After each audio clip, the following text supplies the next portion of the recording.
सीने पे आंखों में तूफान, सीने पे आंखों में तूफान लेकर चलते हैं। हम हिंदुस्तानी हैं, हम हिंदुस्तानी हैं। इतिहास बदलने का अरमान लेकर चलते हैं। आदरणीय शिक्षकगण, सम्मानीय अतिथिगण और मेरे प्यारे दोस्तों, सबसे पहले तो आप सभी को स्वतंत्र दिन की ढेर सारी शुभकामनाएं।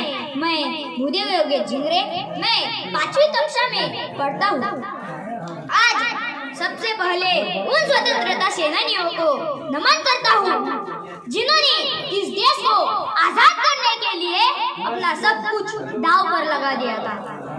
15 अगस्त 1947 को भारत लगभग 200 वर्ष की ब्रिटिश गुलामी से आजाद हुआ, लेकिन हमको अंधेरे में रहने की आदत पड़ी है, हमको गुलामी करने की आदत पड़ी है। पहले राजा महाराजाओं की गुलामी की, फिर अंग्रेजों की और अब इस नेताओं की और उनके गुंडों की।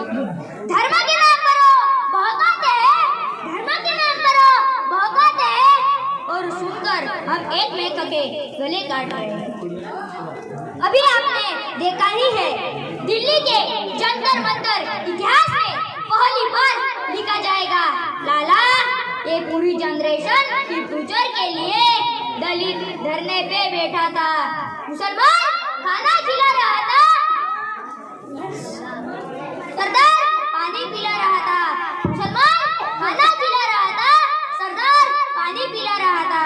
ना नीला ना हरा ना भगवा, ना नीला ना हरा ना भगवा, सिर्फ एक ही रंग दिख रहा था, तिरंगा तिरंगा तिरंगा, सिर्फ एक ही रंग दिख रहा था, तिरंगा।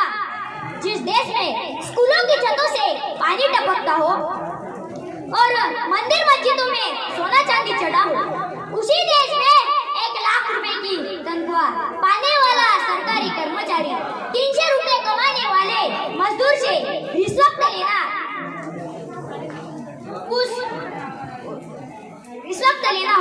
उस देश की तरक्की कभी नहीं हो सकती।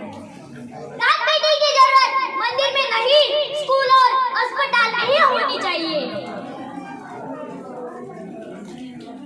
आज हमें यह समझना होगा कि हम केवल स्कूल के बच्चे नहीं हैं, हम भारत की तैयारी कर रही पीढ़ी है। हमारे हाथ में कलम है, यह कलम कमजोर नहीं है, यह कलम किसी तलवार से कमजोर नहीं है, यह कलम किसी तलवार से कमजोर नहीं है, क्योंकि तलवारें युद्ध जीत सकती है, लेकिन कलम पूरी पीढ़ी बदल सकती है। कलम हमारी शक्ति है, किताब हमारा मान है, कलम हमारी शक्ति है, किताब हमारा मान है। कक्षा से ही लिखना नया हिंदुस्तान, नया हिंदुस्तान। देश को कमजोर करने वाले दुश्मन हमारे सीने पर ही नहीं होते, कभी कभी हो